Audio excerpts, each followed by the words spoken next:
नमस्कार, आप सभी का स्वागत है। आप देख रहे हैं न्यूज 24 और मैं हूं आपके साथ अंजलि आनंद। बुलेटिन की शुरुआत करते हैं इस वक्त की बड़ी खबर के साथ। जगदलपुर से इस वक्त की अहम खबर आपको बता दें कि जगदलपुर की सभा से राहुल गांधी का हमला। आदिवासियों का अपमान करती है बीजेपी। आदिवासियों को वनवासी कहती है बीजेपी। तो निशाना साधा है भारतीय जनता पार्टी पर राहुल गांधी ने। आदिवासियों का हक उन्हें मिले। राहुल गांधी ने कहा कि आदिवासियों को उनको हक मिलना चाहिए। का जंगल, इस देश का जल एक दिन आपका हुआ करता था और वो जंगल, जमीन और जल आपके हाथों से लिया गया है।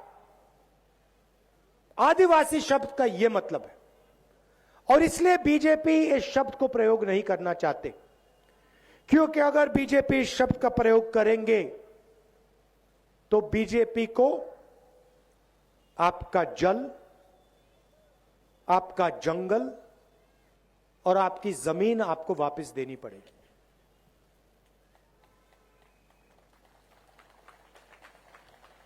और ये उस बात को मानना नहीं चाहते हैं, इसीलिए इन्होंने यह नया शब्द निकाला है, वनवासी।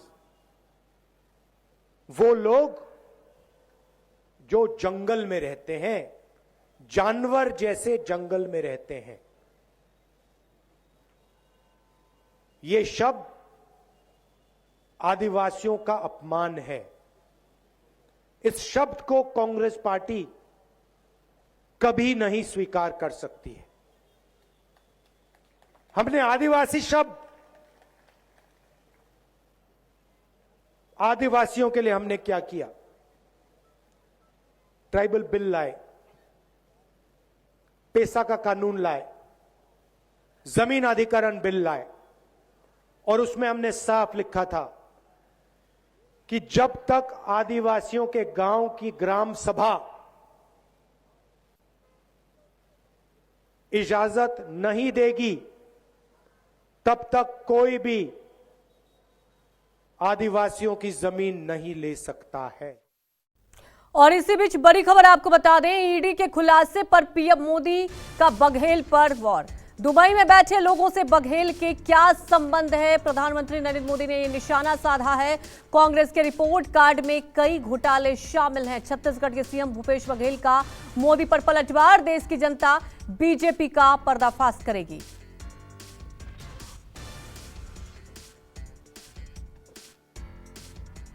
यहाँ के मुख्यमंत्री ने छत्तीसगढ़ की जनता को बताना चाहिए कि दुबई में बैठे इस घोटाले के आरोपियों के साथ उनके क्या संबंध है, जिन्होंने छत्तीसगढ़ के गरीब को लूटा है।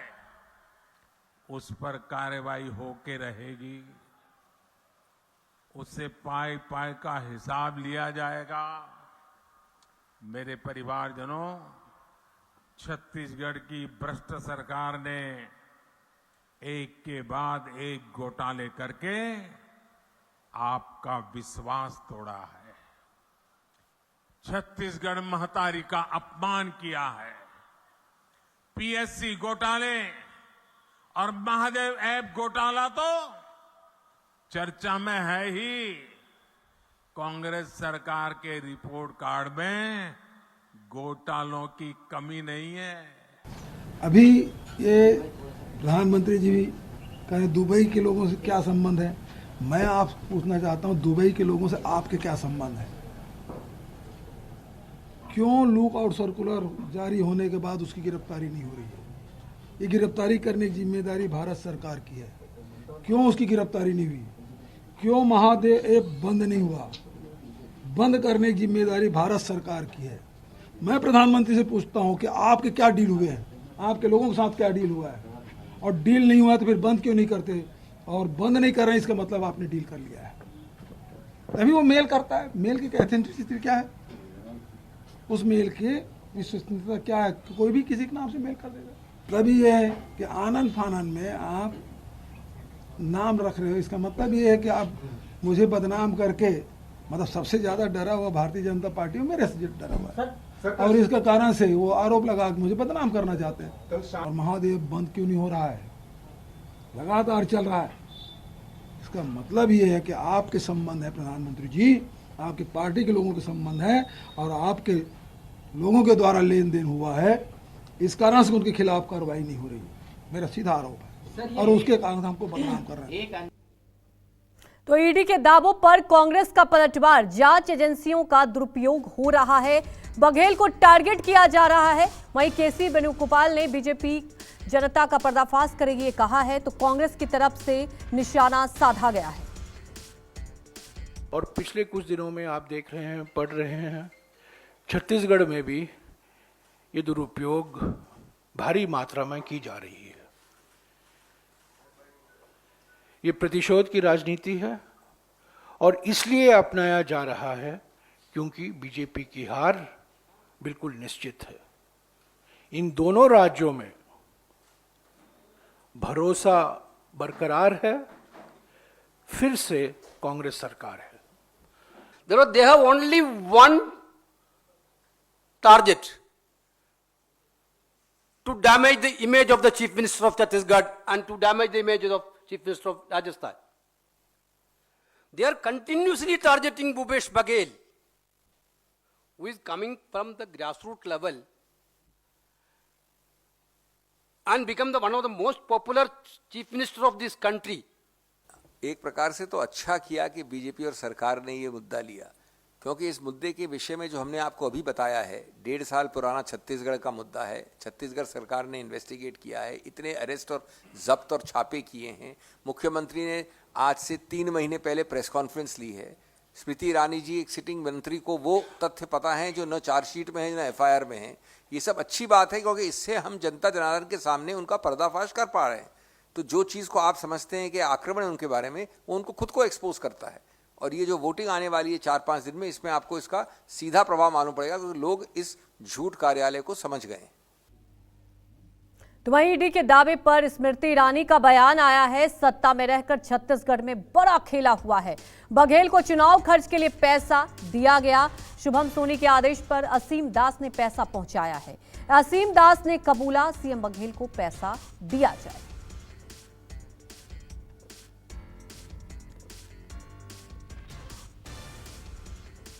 तो तमाम जानकारी के साथ हमारे संवाददाता ऋषिकेश और हमारे साथ कुमार गौरव जुड़ चुके हैं लाइव।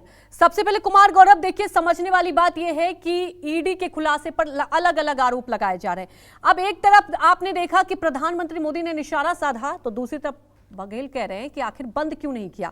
तो इस दावपेच के बीच ये तो तय है कि देखिए जो चुनाव है वो ईडी के सवालों के और ईडी के खुलासों के इर्द गिर्द ही रहेगा।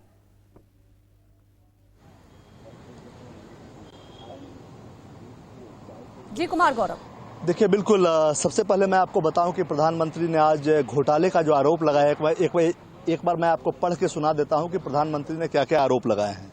2000 करोड़ रुपए का शराब घोटाला, 500 करोड़ रुपए का सीमेंट घोटाला, 5000 करोड़ का चावल घोटाला, 1300 करोड़ का गौठान घोटाला, 700 करोड़ रुपए का DMF घोटाला, यानी कुल मिलाकर ये 9500 करोड़ रुपए का घोटाला प्रधानमंत्री का आरोप प्रधानमंत्री नरेंद्र मोदी ने आज अपनी जुबान से छत्तीसगढ़ की सरकार यानी भूपेश बघेल की सरकार पे लगाया है।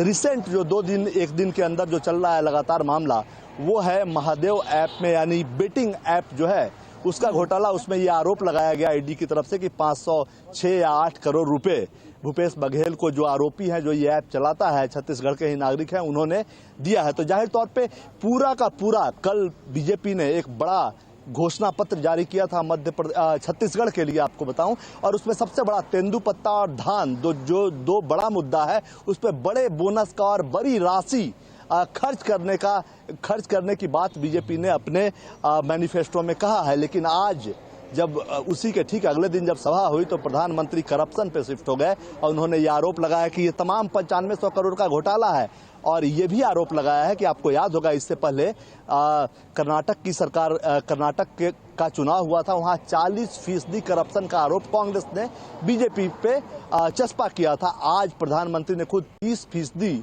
करप्शन, 30% कमीशन का आरोप बघेल सरकार पे किया है। यानी एक चीज तय है कि इस राज्य में, खासकर छत्तीसगढ़ में जहां मैं अभी मौजूद हूं, रायपुर के आसपास, दुर्ग से अभी निकल कर आया हूं, वहां करप्शन के मुद्दे पे बीजेपी चुनाव लड़ना चाहती है। बाकी राज्यों में नहीं, मध्य प्रदेश में नहीं, क्योंकि वहां उनकी अब खुद की सरकार है।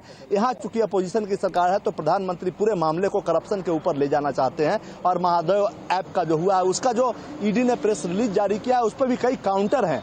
बीजेपी अपनी बात कह रही है, कांग्रेस अपनी बात कह रही है कि जिसने आरोप लगाया उसका काउंटर किए बिना आपने ईडी ने प्रेस रिलीज जारी किया।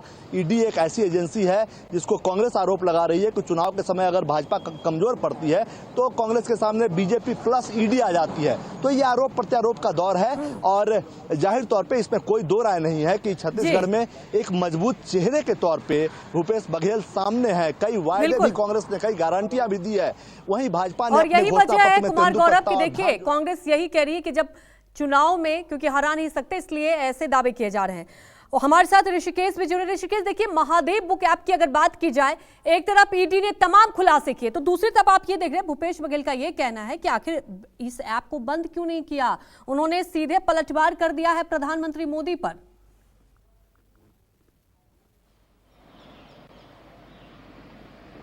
देखिए बिल्कुल यही बात कांग्रेस के जो सीनियर नेतृत्व है वो भी कह रहे हैं कि इसी महादेव ऐप को लेकर बीते 1.5 साल पहले इसकी छत्तीसगढ़ पुलिस जांच कर रही थी। खुद पर मुख्यमंत्री भूपेश बघेल ने महादेव ऐप के जो प्रमोटर थे उनकी गिरफ्तारी की मांग की थी केंद्र से कि इन्हें गिरफ्तार करें, लेकिन अब उन्हीं को आगे कर उन पर आरोप लगाए जा रहे हैं।